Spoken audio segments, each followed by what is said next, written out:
Dr. Kiai Haji Amiruddin Nahrawi selaku Komisaris Independen PT Pusri Palembang sekaligus Ketua Pengurus Wilayah Nahdlatul Ulama Sumatera Selatan pada hari Rabu 11 Oktober 2023 menceritakan tentang kisah di kitab Irsyadul Ibad, yaitu kisah Majusi yang masuk surga karena menyantuni janda miskin. Zaman dahulu di tanah Arab ada seorang janda yang sangat miskin. Janda ini memiliki seorang anak. Karena kemiskinannya itu, ia pun berusaha meminta kepada siapa saja yang mau bermurah hati demi mendapatkan sesuap nasi. Suatu hari, ia melintas di sebuah masjid dan bertemu dengan seorang muslim. Kepadanya janda ini meminta bantuan, "Wahai Tuan, sudilah kiranya bermurah hati, anakku sedang kelaparan dan aku mohon pertolongan kepada Anda." "Mana buktinya kalau Anda miskin dan anak Anda seorang yatim?" tanya lelaki muslim itu. Karena tak bisa berbuat apa-apa, janda itu pun meninggalkan lelaki tadi. Tak lama berselang, si janda bertemu dengan seorang laki-laki Majusi. Ia pun meminta pertolongan kepadanya. Tanpa berpikir panjang, laki-laki Majusi ini langsung membawa si janda ke rumahnya dan memberikan uang serta pakaian. Bahkan si Majusi ini meminta kepada janda dan anaknya untuk tinggal di rumahnya. Pada malam hari bermimpilah laki-laki muslim tadi. Dalam mimpinya ia bertemu dengan Rasulullah SAW.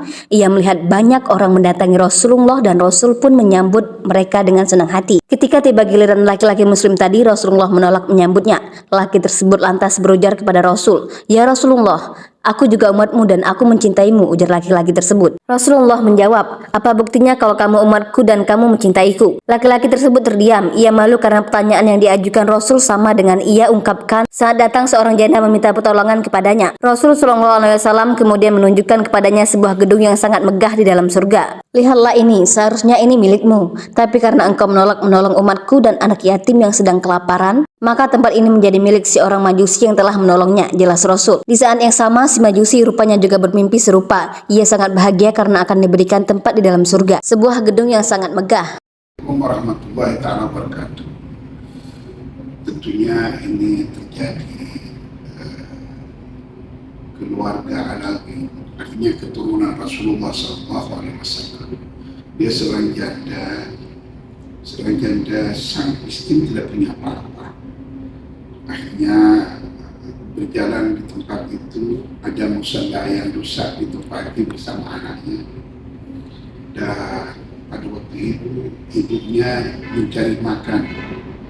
Pergilah ke satu pemimpin, anggaplah pakih atau lurah di satu tempat. Seorang muslim memberitahu bahwa beliau ini adalah keturunan dari Arab, tapi dia tidak percaya sama sekali, malah menolak dan akhirnya sangat kecewa. Ibu yang miskin ini, yang keturunan Alawi Rasulullah SAW, akhirnya datang ke orang Majusi. Akhirnya orang Majusi itu menyarankan agar supaya dia pergi ke rumah Majusi, diberi rumah oleh Majusi itu, orang Majusi. Akhirnya ya terjadi seluruh anak-anaknya dibawa dan diberi makan yang enak-enak oleh orang Majusi, tapi bukan orang Islam.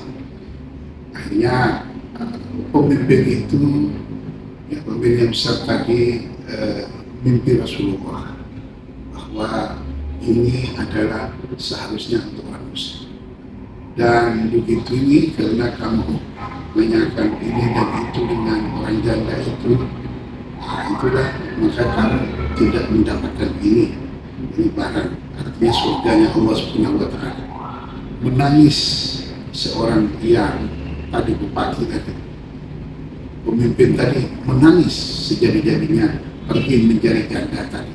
Akhirnya janda itu ada di orang Majusi, akan ditebus berapa juta rial, dia akan kasih duit. Tapi apa kata Majusi? "Saya sudah masuk Islam dan saya sudah melakukan ibadah-ibadah sesuai orang Islam. Jadi saya tidak akan berikan kepada kamu bahwa orang Alawi ini, keturunan Alawi janda ini, saya pelihara dengan baik dan saya kasih rumah dengan bagus." Nah, demikian saya akhiri. Tentunya ambil hikmahnya bahwa kita kalau melihat orang jangan terlalu selalu jelek sangka.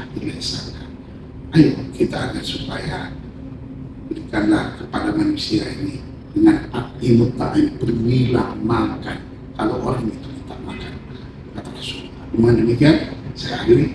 Wallahul muwaffiq ila aqwamit thoriq. Assalamualaikum warahmatullahi wabarakatuh.